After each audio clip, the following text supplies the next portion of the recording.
ugaca usanga des millions ziri bavuga yesu kristo baja mwibarabara ugasanga indirimbo idahimbaza Imana itwaye agashimwe iyo yindi himbaza Imana byari kumwe ntibaba bazi kuvuga ubutumwa ico bisigura ni gitangaza kubona abo bantu batsindwa yitwa Prophet Joshua afise ifweri niniya kubona tugenda gukompeta n'abantu batizera natwe twizera mu bisanzwe ku ruhande rwiwe rijya ryari kosa rikomeye cyane gose kubona twagiye gukompeta n'abantu basekira turabakizwa and then aravuga ati nk'umukozi w'Imana ndazi ko ico mvuze kiba kuko ni yavuze ngo Imana yamweretse yavuze ati nk'umukozi w'Imana ndazi ko ico mvuze gitegerezwa kugira impact mushaka rinda gahindi ndaga Yannick Uttar canke Alvera hama aravuga ati inyuma I see a man playing guitar with joy yakira mana indirimbo yanje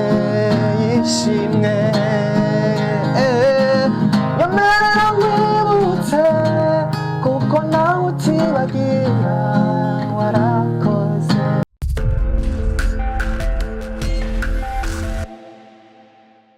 Hello ladies and gentlemen, this is Lucky Boy Plus 257, the watchdog, the qualified influencer, and so on. Guys, uno musi turi muri Iris Exclusive, twagendeye umukozi w'Imana, umuririmbyi w'indirimbo mpimbazamana, n'umuramyi ni Mr. Ndagahende. Murashobora kwidondora abakunzi banyu bariko baradukurikirana bari hano mu gisagara ca Bujumbura mu micungano yaho eka ndetse n'abari mu bihugu byo hanze. Merci beaucoup. Nabonye presence uvuga ngo Ndagahende Mr. Ndagahende. Oya kona kantu gashasha mwazanye. Mwega journalist n'imbuga. Magabo kandi ntaco gatwaye. Ko karafise isobanuro. So je nitwa Yannick Uttar. Ni nkuko vuga nyishu Yannick ko utagisigura nyishu. Bisigura ko mu rurimi rw'ikirundi nitwa nyishu Yannick. Iyo nyishu niko kantu kitwa Uttar kane mu rurimi rw'igihinde. Ni izina ry'akazi gafise ivyo gahagarariye byinshi cyane.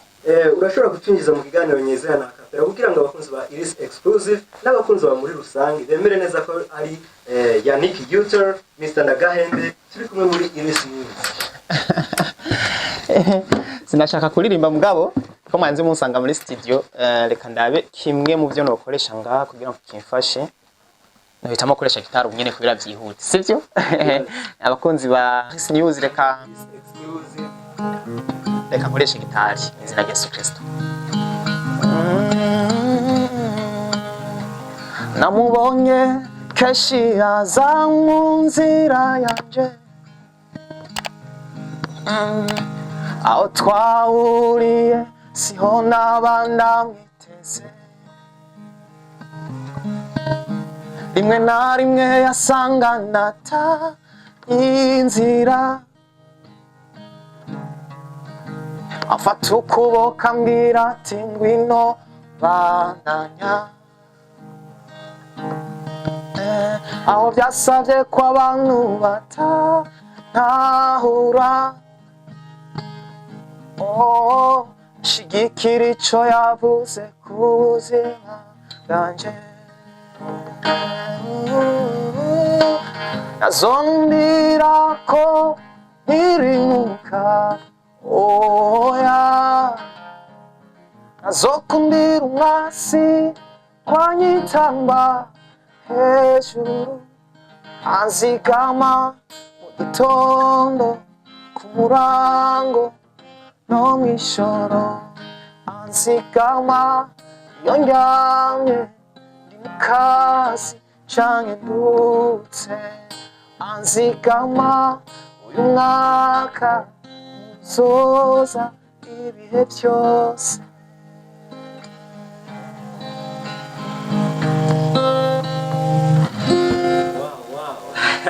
Mubikora neza cyane. Mbega izina mukoresha mu muziki mpimbazamana yaje gute mwararihishuriye? Izina tukoresha mu muziki mpimbazamana siho honyine turikoresha ni izina navuga ko ni izina rifise projet niya ya famille Uttar. Ituma Uttar ni nyishu. Ufite tuskimanture ibintu byose uzosanga niko ndakora bizogravita autour y'inyishu.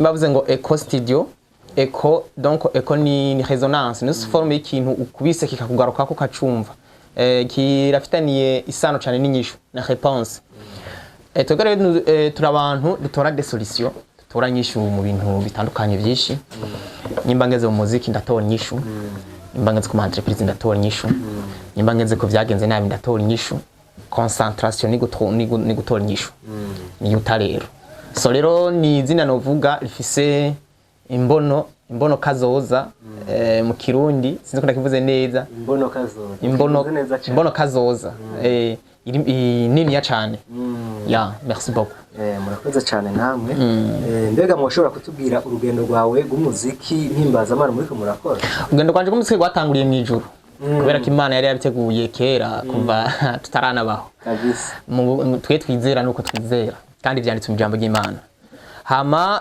byatangiye kugaragara mfite imyaka 10 ari ntanguye kuvuza gitari and then ndabandanya gushikana isaha ndacabuza umuziki mugabo 2018 niho ninjiye muri chorale ntangura guhibongoza ubwa mbere natangwe ndi umunyamuziki merci beaucoup Yannick Uttar ni muririmbyi yamenyekanye ku ndirimbo yakoze ku mitima ya benshi hano mu gihugu reka mbere no mu karere ni n'umuririmbyi twabonye mu higanwa yatunganijwe n'ishirahamwe riraho tutavuze hano aho yaje kubyitwaramwo aza mu kibanza ca gatatu aho bahatanira akaduga ico kibanza mwaragishimye muravye ubuhinga mwerekanye muri iryo higanwa bo twebwe kibanza twaragishimye muri proclamation y'ivyabaye mugabo mu vyerekeye competition twakoze nibaza ko batarayi proclama nivyo jewe nibaza kubera ko sirtere on est surpris nuko dusanze uruganda twakiriye ratuzimana bamwe barabaha n'ubushimwe hanyuma baravuga bati twari tuje muri competition programa bimeze kunuku aho bitari bisana bukebuke n'ivyo twakoreye ko turiko turaja muri competition bari batubariye ko les critères zimeze kunuku dukora twisunza ama critères and then mu nyuma dushitse muri proclamation cha dusanga ba programme yindi tariyo twateguye and then tuvuga tuti safi ko bimeze gutyo reka tubandanye nibi ba proclamation mugabo twizera ko nimba bazoyigarukana bayi proclame we don't know ivyo bakoze ntabyo dushaka kwiruka turabandanya ariko turashima umwami kandi ivyabaye byose nubwo byo tubivuze muri iyo mvugo turabishimira Imana kuko Imana yahagararanye natwe kumwe natwe turizera ntidushobora kugwana mu mubiri tugwana mu buryo bw'impemo ati ko mugwana mu buryo bw'impemo twarabonye aka video kasirikiye ku mbuga ngurukana bumenyi aho umukozi w'Imana umwe yavuze akaja mu ndagahende Yannick Uttar canke Alvera Muhimbara mbega mu buryo bw'impemo wewe wavyakiriye gute nk'umuntu umukozi w'Imana je ndamuvuga yitwa Prophet Joshua yaravuze ko ashikikiye izina rya Yesu Kristo tegeza gupibulia izina ryiwe nanje niyo business ndiko tegeza kuvuga Yesu hanyuma afisifweri niniya kubona tugenda gukompeta n'abantu batizera natwe twizera mu bisanzwe ku ruhande rwiwe rijye ryari kosa rikomeye cyane gose kubona twagiye gukompeta n'abantu basekira turabakizwa mugabo nuko abatunganije ihiganwa bari babiteguye ntaco bitwaye kubera ko ihiganwa bari fise des principes n'uwarikoze abafise ivyo ashaka gushikako and then aravuga ati nk'umukozi w'Imana ndazi ko ico mvuze kiba kuko ntiyavuze ngo Imana yamweretse wakajya akadoga ngo agahaye yavuze ati nk'umukozi w'Imana ndazi ko ico mvuze gitegerezwa kugira impact mushaka rinda gahindi ndagaya Yannick Uttar canke Alvera hama aravuga ati inyuma I see a man playing guitar with joy nimureke kunzibira ko ariko aravuga gahe yarikebora mu buryo bw'impemo gahe Alvera gahe Yannick gahe Alvera nubwo biruko I see a man playing guitar with joy so twege rero ivyo yavuze twavyakiranye ubugwaneza kandi ntiyabeshe kuko n'umukozi w'Imana igihe ivya hariya muri riya higanwa vyagenda kuriya Imana aciye izindi nzira hanyuma umuduga bagira bampe twavuga ko mu bisanzwe tutazi kumwe vyagenze bakatishije hirya abakunzi banje n'abafana n'ishengero rya Holy Center sengeramwo baca baradesida kungura indi modoka ubu rero turiko turavansa bigeze kure vuba cyane tuzobatumira muri concert turiko turategura yo kuyidushikiriza iyo modoka ofete ni zotora ca gitari ndagihimbaze uko zimana Proclamation Joshua yavuze. Murakoze cyane. Inyuma yo kudatahana kaya kaduga cyangwa ikibanza cyambere twarabonye ishengero Holy Center rifata icemezo cyo kugurira umuduga wawe bwite. Mwavyakiriye gute muri runo rugendo rwa rw'umuziki mpimbaza-mana? Twavyakiriye neza, twategetse kuvyakira neza ico ncambere. Kigira kabiri, abantu bose barabonye ibyabaye muri rya competition. Kubera ko abantu bose babonye ibyabaye, twe twashikiwe n'abantu barenga imiriyoni 3 zakurikiranye rujya ruganda. Abo bose bategetse kuba barantuka. Baciye babona umuntu yatwaye agashimwe tumusumbya hafi 1 million y'abantu bakurikiranye ibintu byabo. Miliyoni w'abantu babikurikiranye. Ivyo bintu birateye umubabaro sana. Harabayemwo amanyanga. Ni ubivuze. Ariko nawe uraza kubiyindi nsiguro. Nyimba umuntu yatwaye agashimwe twa compete. Ndamusumbya visibility byo badusavye. Muri principe nkaba nari ndamusumbya umuliyoni w'abantu baravye ibintu byabo. Bagaca bamaye agashimwe. Ucuta kubihinsiguro wewe ngira nibuze ikirundi cishe. Murakoze cyane. Rero navyakiriye neza bategeza kubabara. Bababaye bavuga ati oya ntibyo ntibishoboka. Reka cyo tugura rero yindi nziza. Uretse bijanye n'umuziki mpimbaza-mana muzwiko nibiki abarundi n'abarundikazi eka n'abandi badukurikira bari mu makungu bomenya ku mukozi w'Imana Yannick Uttar? Mukozi w'Imana Yannick Uttar narahamagawe. Fise urugendo ruri mu gice ca gatatu ko kwandika indirimbo 1666.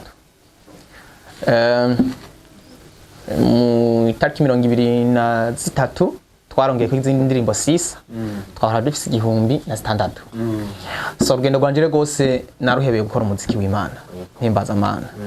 Toute mes stratégies ivyo nkora iyo mva niyonja sa gravité autour y'Imana yampaye mu rugendo.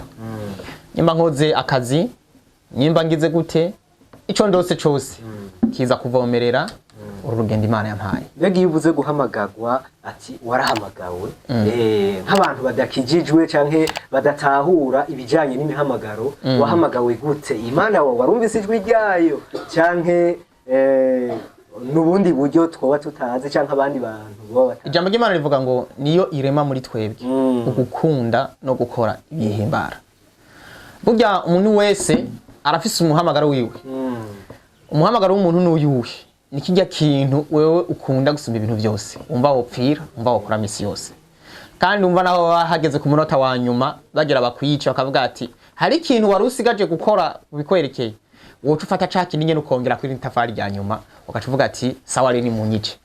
Ndahejeje nico kintu rero. This is your calling. Burya Imana mu kurema umuntu wese ngaha ku isi yari yaramuteguriye linye yiwe canke akayira kiwe acamo. Akore niko kajanye. Abandi novuga sinzi abandi kungene bavyita mugati je ndavyitwa nyene.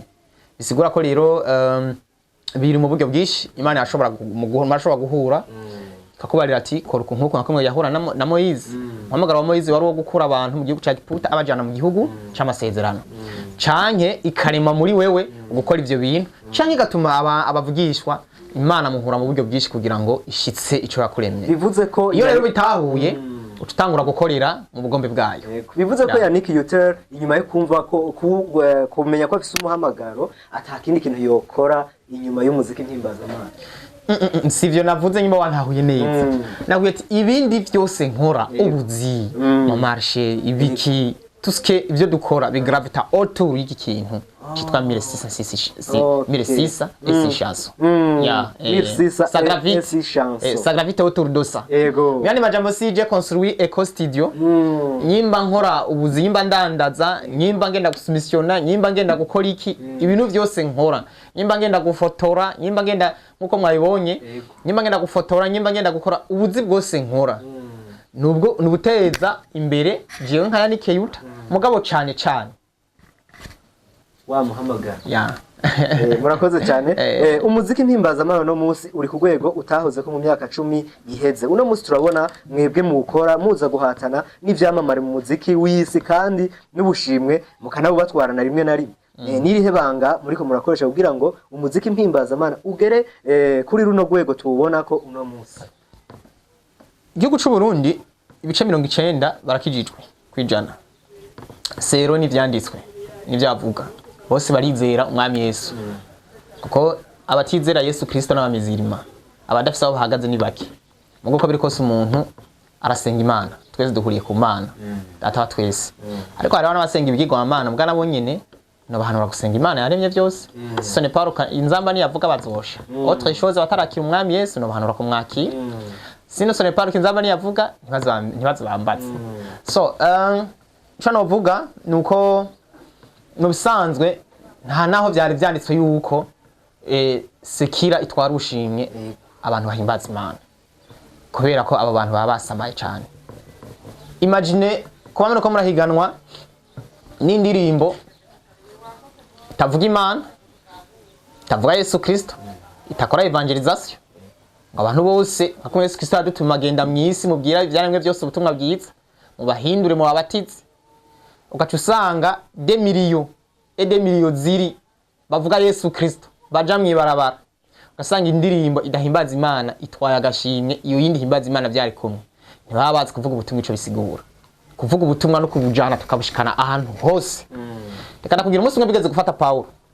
Bamufashe asanga yafashwe n'abategetsi bato bato. Aravuga ati oya, aha naho mwari munshira urubanza ko nsinze sishaka gutsindira ngaha ni munshikane n'indani kugira abanyumvirize cemva mvuze ubutumwa bwiza.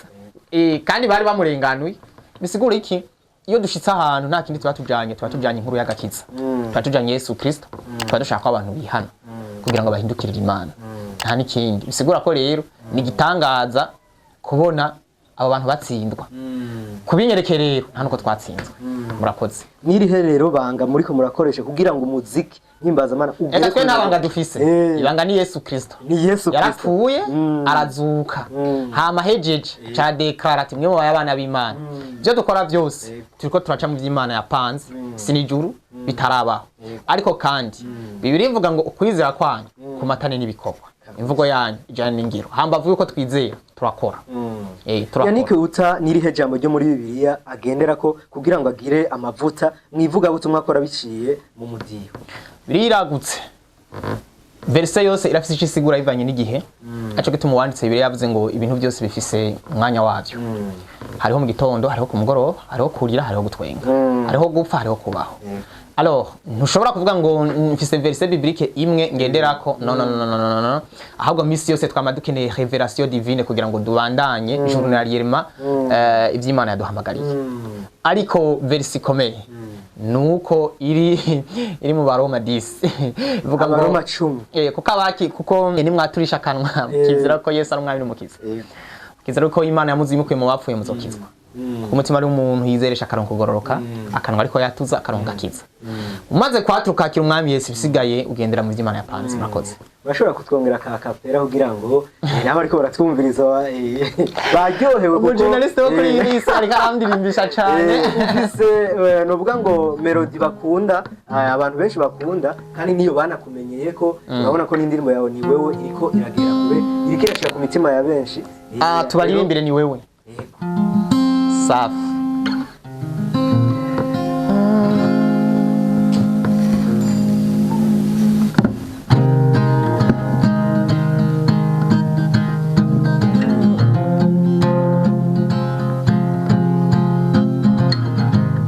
Barankuriki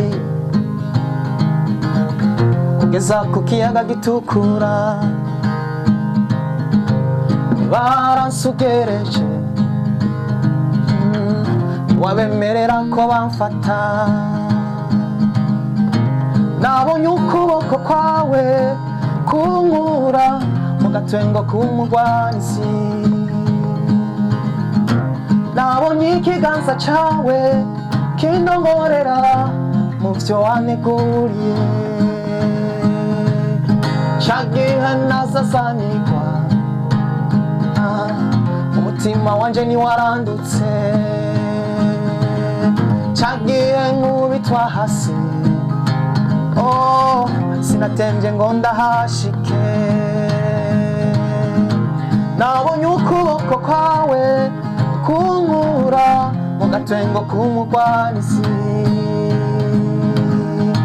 nabonye ikiganza cawe kindongorera mu vyo waneguriye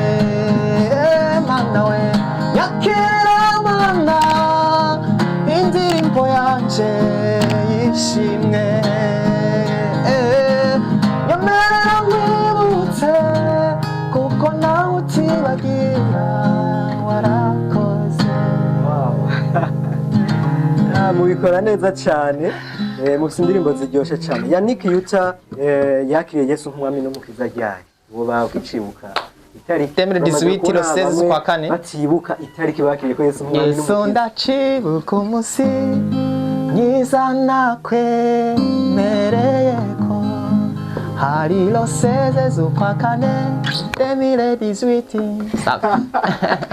Okay, Yannick Uttar ni giki ashima kuva yakiri agakiza? Naratenje imbere cyane. Abantu bakirije baratesta en fait. Warateye uje imbere. Yanje imbere sana.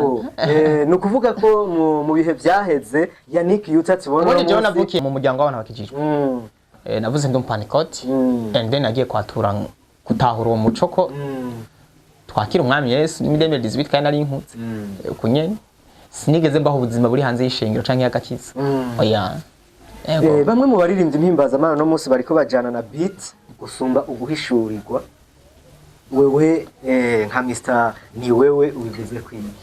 Ivyo ntavyo nzi kubera ko Yesu Kristo yavuze ngo haba mukuri haba mu buryarya izina ryanje rivugwe. Umva rero naho bavuga ngo wakoresheje beat yihe. Nkaba numvamwe Yesu sinokujija. Bisigaye tuvyihoze kubera ko hari igihe umuntu ahishurirwa nka Paulo akavuga ati ntuzokebwe kandi mwana musanzwe mukebwa ha mugaca umujija ngo wewe ngo ntiwahishuriwe. Ivyo rero twobirekera Imana yabahamagaye. Kompa canke amapiano muri gospel wewe nka Yannick Uttar umuririmbyi w'indirimbo mpimbaza Imana ubona gute ico gicapo mu muziki utuma abantu baja mu busabane n'Imana? Ofete hari ibintu abantu bihendako nagira ndababwiza ukuri nta muziki wa sekira nta n'umuziki wa gospel uhari. Ibintu bitandukanye.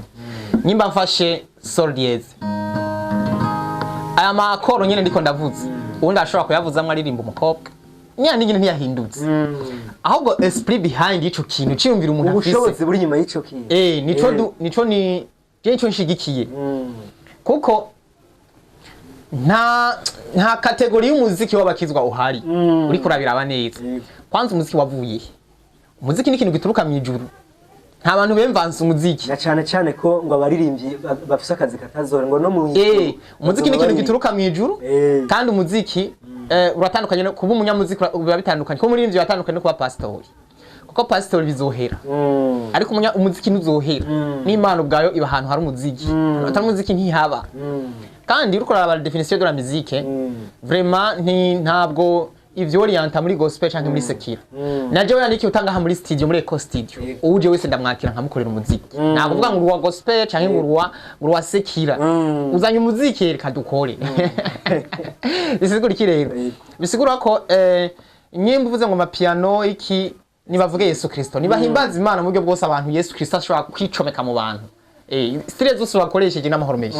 Yannick Uttar wewe mu mpwemu yawe urabona hehe uno muziki mpimbaza Imana mu myaka 10 iri imbere? Deja n'ubu yahejeje gufata akarere. Cyo no kugaca cyo pas de comparaison. Mushobora comparer umuco n'umwiza. Naho byiba bigaragara ku maso y'abeshi mengo biri hasi. Mu maso y'Imana biri hejuru cyane. Mu myaka 10 rero kuko n'ubu turi imbere tuzokwama turi imbere myaka 10 bizaba bigeze ku rwego rwiza turakeneye ko Yannick Uttar tumubona yurira indege aja ku yindi migabane iyo no yurira yego bisa kandi n'umundi barazurira indege gospel atambwe kuri indege bagenda mu bindi bihugu gukora ama clip bagenda ni vyiza cyane je nshigikiye umuntu wese ari karakora kugira ngo izina rya Yesu Kristo ryamamare 2 biragiye gucasha bitera imbere kabisa. Mbega Yannick Uttar arafise abafatanya bikorwa ico benshi bakunze kwita management? Jewe mu buryo bugaragara nta management ifise. Ndapambana kugira umuziki wanje ushike ngaho geze kabisa. Wewe ku giti cawe kandi ndi umuntu ufise ibintu binini ntaravyara kubera ntararonka abantu ufise imitahe kugira ngo dukore.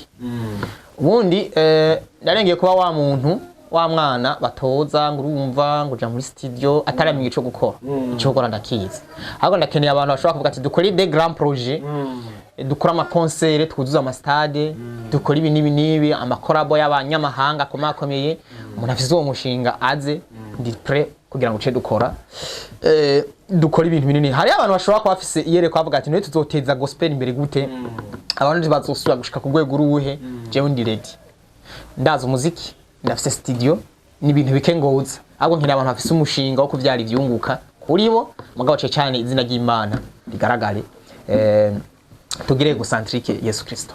Murakoze cyane mbere ko tubandanye nasaba kutumirira amate gatoyi kugira ngo tubandanye turi muri no mpwemu nyene ko mfise indirimbo nyinshi yose tuje mu mpwemu guzube muri no mpwemu nyene.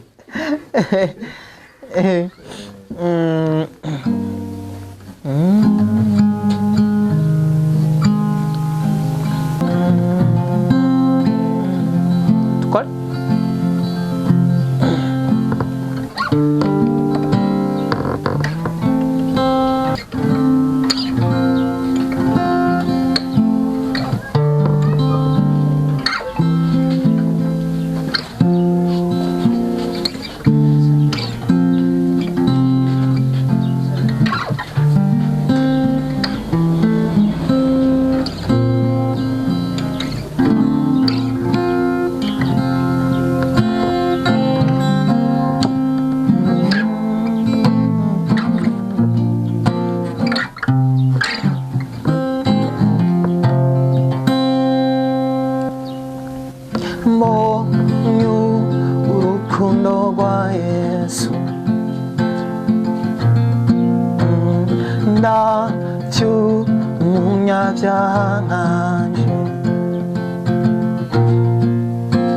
nasanze umengo bikwiranye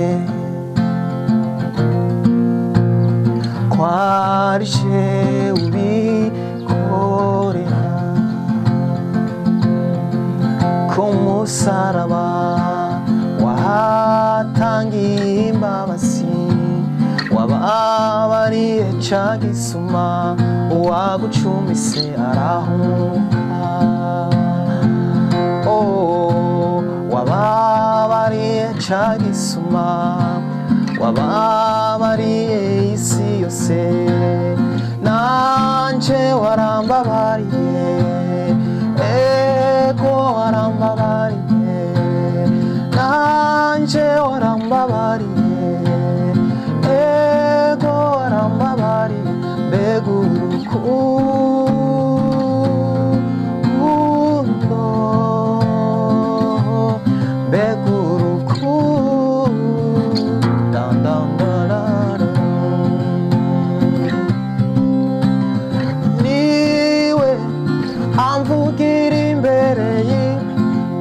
nzima kandi niwe agwanya abasibama urukiye Yesu niwe amvugira imbere y'Imana nzima kandi niwe agwanya abasibama urukiye yarapfuye arasuka ajyagiye iburyo bwa se arankunda aransengera ankikuje impande zose mbega urukundo.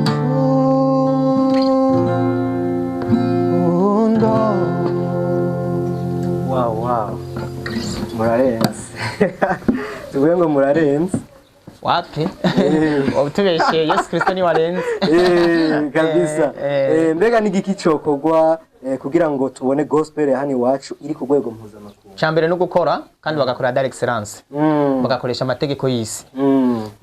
Tuvuze amategeko international y'umuziki para gufa gukora bakakora indirimbo nziza amastudio meza umuziki mwiza inyandiko nziza no kubisengera cyane. Mbega igihe mumenyeye ko indirimbo ni wewe itaronsa amahirwe yo gutsindira akaduga nimwe muba mwafashe icemero cyo kuja gusaba ingendeshwa ishengero musanzwe musengeramwo canke nibo bibwirije guhezagira wiyumvise gute? Oya site twabisavye twasanze byabaye natwe baratumenyesheje ntavyo twosaba ivyo.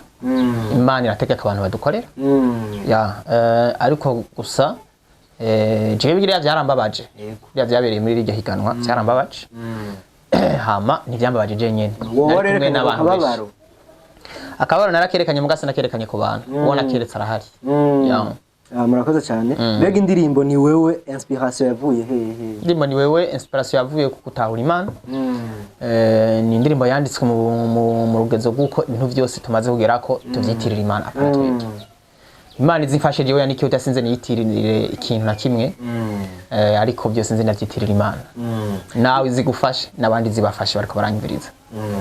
Nirihe banga wakoresheje kugira ngo ni wewe ibe hit ishobore kuba yomenyekana ku buryo n'ubu ikibandanya gusana imitima ya benshi hano mu Burundi eka ndetse no mu karere no mu makungu? Nakubwiye ntabanga mfise, ibanga ni Kristo. Ariko kwizera kumatanye n'ibikorwa turakora nta kindi n'ibikorwa gusa. Mbega Yannick Uttar bihora bishika kisonzeshereza indirimbo agira shira habona iyo bayitwa vie prive. Murakoze cyane. Yannick Uttar gitangura rino vuga ubutumwa yari afise intumbero iyihe? Yari yiteze iki muri rusange? Nari mfise intumbero yo kwandika indirimbo 2006, ariko kandi intumbero yarongerekanye dufise 1506. Yego, amavuta yabananije kuba amavuta. Mbega Yannick Uttar turazi ko ubutumwa mpimbaza Imana biciye mu ndirimbo mutanga gusa n'imitima ya benshi kandi bukazana benshi mugakiza. Binatwara uburyo bwinshi bwo kuzisongana cyane cyane nka mwebwe mukora live recording. Mbega ubwo buryo mwebwe mubukura he? Kuko dusanzwe tubona abaririmbyi bakora profane, bakora ibiteramo bibinjiriza bagasohora bagashobora kuba bogaruza ayo bakoresha. Mbega mwebwe murabona umusaruro? Uburyo Imana iyo yatanze igikorwa burya kenshi narabonye iradufasha bikagenda neza. Uburyo buva mu byo nkora, ubundi buva mu bakunzi benshi babita abafana. Abantu barinda biyemeza kugurira imodoka bahora banadushikikira. Ariko cyaje turashimisha ingiro rya Holy Center yadushikikira cyane gusumba abandi bose maze kubona. Burya abantu bagushikikira ni byiza kubibavuga bagihari. Turashimira cyane ishengero rya Holy Center. Duhamaye instrima rikaduha ibibanza dukoreramo rikadushikirana mu buryo nk'amafaranga. Umugani wa babandi ntitwokwicara bahagaze. Turashimira n'umuvyeyi wacu Apotre Jean Paul Munyakiza aradushikikira gose. Mbega uwo muvyeyi avuze iki kuri wewe? Ni umuvyeyi wanje w'inkemu. Cyo kiba kirahagije. C'est mon père spirituel. Aradushigikira. Rero bisigura ko by'ukuri uri kuraraba n'ibintu dukora tudafise inyungu igaragara nk'uko.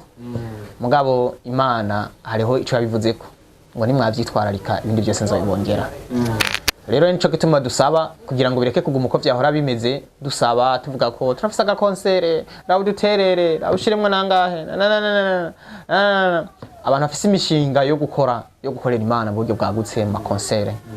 Baze dukora umuziki, baze dushigikirane, badushigikire, twandike, turabe ico gukora kugira ngo dushobore gukora ibintu binini mu kino gihugu ndetse no makungu.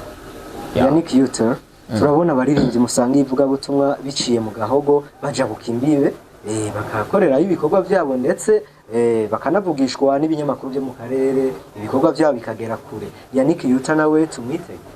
Munyitege gose kandi munyitege ngwiriye kuko bashobora gutera donc imbuto zikamera ariko ntizimerera rimwe. Hari urumero uyu munsi n'uruzomera ejo n'uruzomera hirya y'ejo. Amashurwe aje ku giti rimwe ashurikiye rimwe ntivyerera rimwe. Imana yafise kumwe nibigenza. Ntushobora kunsigurira kumwe dufate reka twihe akarorero igiti civoka. Gishobora gushurika amashurwe mu mwanya umwe. Ariko mukazomara ukwezi amavoka atereye rimwe. Hayatangura kwera, hayandi abarikira intobo periodically. Niko n'Imana imeze. Nta comparaison. Umuntu wese mu gihe ciwe arakora. Ashikiriwe acishayininga. Ego. Abantu barashaka kumenya Yannick Uttar ubu tuvugana ari mu biki? Ni giki ariko arategurira abarundi n'abarundi kazi na cyane cyane abakunzi biyo? Unyene tugira tegure concert yitwa Eco du Ciel. Ishobora kuba entre le 21 et le 28 z'ukwezi kwa December. Aho tuzokora indirimbo tuzokoresha umwaka wose wa 2026. Izo live recording mugabo ni concert yacu duhora dukora. Izo biri mu bintu byinshi. Twibaza yuko na yamodoka zabayituzaniye abantu bacu. Hanyuma nico kintu nyine turi concentre nacu. Yannick Uttar yibona he mu myaka 10 iri imbere? Aho nibona naho Imana imbona cyo tuzi imigambi Imana dufitiye ni amahoro kandi ni myiza cyane twiza ko tuzoba twamaze gushika ku ma projet manini tubona imbere yacu yego nakaye kajambo Yannick Uttar yumva togenda atabwiye abamukurikirana bariko barakurikirana Iris exclusive abari hano n'abari hanze basanzwe bamukunda cyane bakunda ibikorwa vyiwe. Ndashaka kubabwira ko ndabakunda ikindi turakora je ndi umukozi wanyu ha mu buryo bwa production ha mu buryo bw'amavisuel mu nyandiko abashaka kwandika amafilime neza bazi abashaka ku directing ibikorwa byabo neza bazi abashaka gukora ama video meza nkajya duhora dukora canka asumba bazi abashaka gukora imiziki myiza bazi abashaka gukora amasharte graphique bazi abashaka gukora ama logo n'ama design yabo bazi ni ukuvuga ngo je ndi umukozi w'abantu bose uko mushaka ko dukorana muze dukorana uko nyene ndahari ku bwanyu kandi ashimira abantu batwizera bakaduha akazi. Ikindi novuga nuko ndashimira abantu badushigikira abakunzi bacu bakwiragiza ibikorwa byacu hirya no hino by'ukuri ntitwo kwicara mu hagazi twabahine binawe mukicara Imana ibahezagire gose turashimiye namwe matugende muri Eco Studio. Yannick Uttar asabiki leta mbye leta nkozi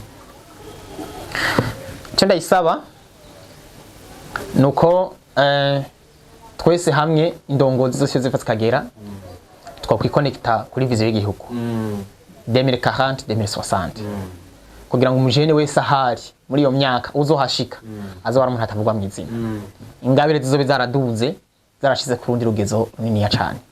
Ikindi no saba abarundi nabo no gushigikira yerekwa ry'igihugu n'indongozi no kubasengera cyane kuko iyo igihugu kimeze neza abantu bakora borohewe kandi indongozi zifata ingingo nziza usanga bigenda neza.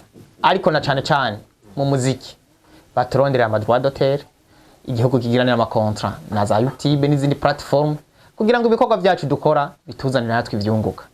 Burya birabishe kubona ama views abarundi batanga keshi akonsidera comme nil atacoboye guhembera kubera pas de contrat.